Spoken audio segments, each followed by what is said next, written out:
So our participation prize for the month 3 Q-Continuum OP event is the Ready Room resource, and you get one of these just for showing up. So we'll get in and take a look.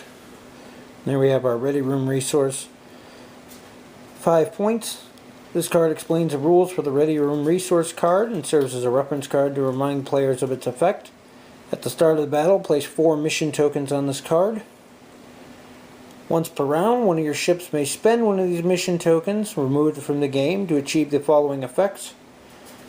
1. During the activation phase, you can reveal your maneuver before you move. You can add up to +2 to your speed. Or number 2, at the start of your combat phase, increase your captain skill by +2 till the end phase. Or number 3, at any time you may replace a evasive, scan, or battle station token that's beside your ship with a evasive, scan, or battle station token. Or number 4, prevent your captain card from being disabled or discarded by an enemy ship's captain or upgrade card. Player cannot use these abilities for a ship that has no captain card or whose captain card is disabled. And then on the back, they have the actual Ready Room. They used to give you a separate card for these for reference. One for reference and one so you can see it from across the table. Now they do it on front and back. Saves on cards, I guess, but overall it's a nice little resource. Gives you a few different options on what you can do with it. The fact that you can use it 4 times throughout the course of the game for 5 points is really nice. Doesn't stack up to some of the other resources. The fact that a lot of them are rotating out of OP play, things like this, I think you're going to see get used eventually when some of the other things get rotated out. So definitely useful and fun little addition. The mission for this one was kind of odd. You start with just a single objective token in the center of the table like we have here. And it represents the anomaly from the All Good Things episode. And during different time periods that happen throughout the game, which are rolled on a chart, the area of effect around it will go different sizes. At the beginning of the game, which is considered the present, it's everything within range 1, which comes out to here, all the way around. During the past, if it goes to the past, it ends up being range 2, which my camera won't even zoom out far enough. But it would be everything within range 2 there, out and around.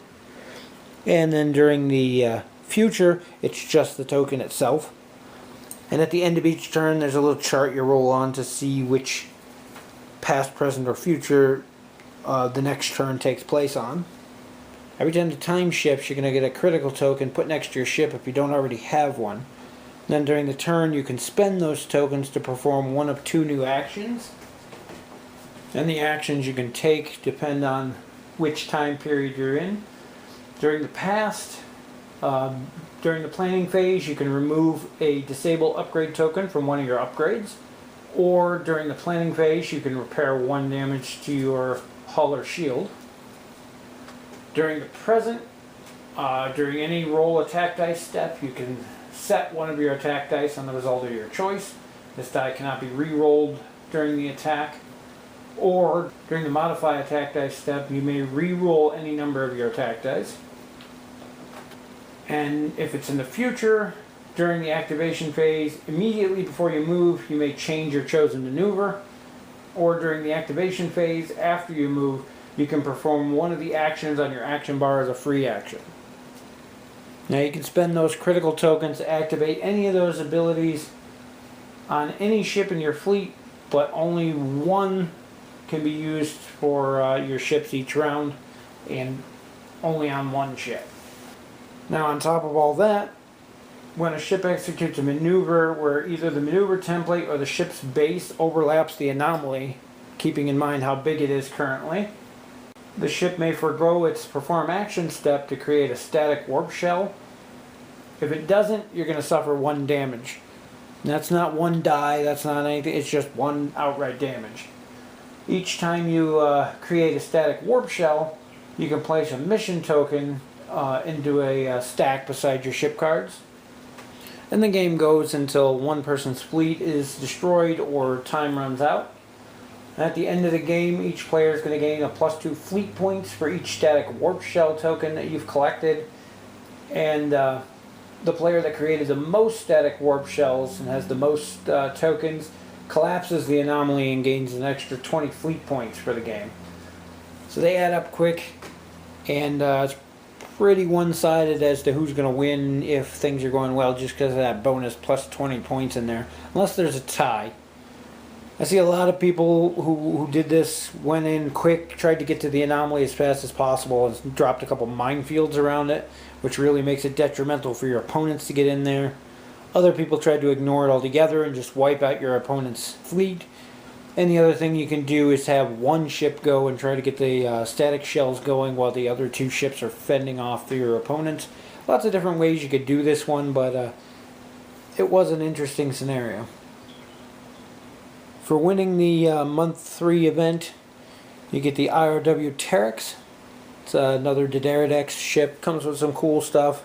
It is worth noting that it's actually a Mirror Universe ship, not a Romulan one. So interesting in that respect as well. I'm going to be doing a standalone video for that one, so check it out if you want to see more about that ship. For winning the overall of the 3 months of the Q-Continuum, you get the Q-Continuum card pack here. Kind of some interesting things, nothing amazing, but definitely some nice and fun little things here for your home casual play. First up, we have our additional rules card. This time it adds the Q-Continuum faction. They're a new faction. You do not pay faction penalties for any Q-Continuum card. All other faction related rules, initiative and whatnot apply to them as normal. The Q-Continuum has been inserted into the initiative above everything else, which kind of makes sense. And the backs of their cards have a awesome Q logo on there. Start off with Q female captain. Captain skill at 10, 1 elite talent for 7 points. As an action, place an additional shield token beside your ship. When taking damage this round, remove this shield token first. If all your shields are destroyed by a single attack this round, and your ship suffers any damage to its hull from the attack, the damage is increased by +1 of the normal damage. If the shield token is unused, remove it during the end phase. It's an interesting card. The Captain skill 10 is nice. The ability is somewhat useful. An extra shield token, but at the cost, if your shields get knocked out, you're taking extra damage. It could be useful in a certain situation. She's more going to be used for the Captain skill at 10, I think, though. Next we have Q as a captain. Captain skill at 2, 1 elite talent for 1 point. As an action, rotate your ship 180 degrees, placing a number of auxiliary power tokens beside your ship equal to the number of maneuver you revealed this round. Basically lets you pull a 180 maneuver with any ship at the cost of multiple auxiliary power tokens. If you can do a 1 and then pull the 180, you're only getting 1, so it's not that big of a deal. Interesting addition of maneuverability to any ship at the cost of only being a captain skill at 2. However, you can also use Q as an admiral, in which case that action becomes a fleet action, becomes a little bit more useful. However, he does lower your captain skill by 1, probably because he annoys them beyond all belief. But you still get that 1 elite talent and 1 point. And he's definitely a lot more useful in this respect and can be thrown on just about any ship to give you that added maneuverability. Next, for elite talents, we have Think Fast, 1 point.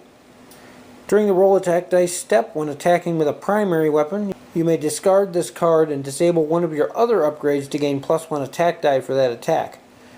Or during the roll defense step, you may discard this card and disable one of your other upgrades to gain +1 defense dice. 1 point card that you discard plus a disable on something else in order to gain that +1 attack or +1 defense. Definitely worth taking, especially if you have that extra free point. Why not?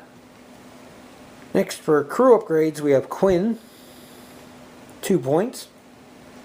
When your ship is defending, during the compare results step, you may discard this card to cancel 1 hit or 1 crit. 2 points to stop damage to your ship, especially if it's a critical.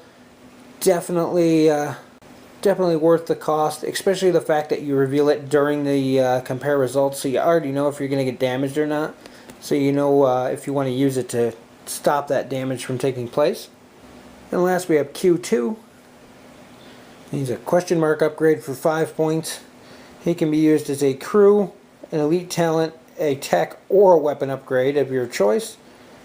And whenever a friendly ship within range 1 of your ship receives damage, you may discard to transfer all that damage to your ship. Definitely can be useful, especially if you have it on a ship that can regenerate or repair somehow, or just one that has a ton of shields or something that can absorb that damage. And you can use it to protect one of your more fragile ships or even a better armed ship. Definitely an interesting upgrade. 5-point discard's a bit expensive, but at the advantage of what it can do for you is definitely worth the trade-off. All in all, it's a neat little pack. Nothing must have, again, as usual. Captain Skill 10 Captain's kind of cool, but even her ability has its detrimental side to it, so it's not that overpowered. But neat little addition. Definitely more for casual play. I don't know if you're really going to see these too much in OP events, but you'll definitely see them around the table in some fun casual games.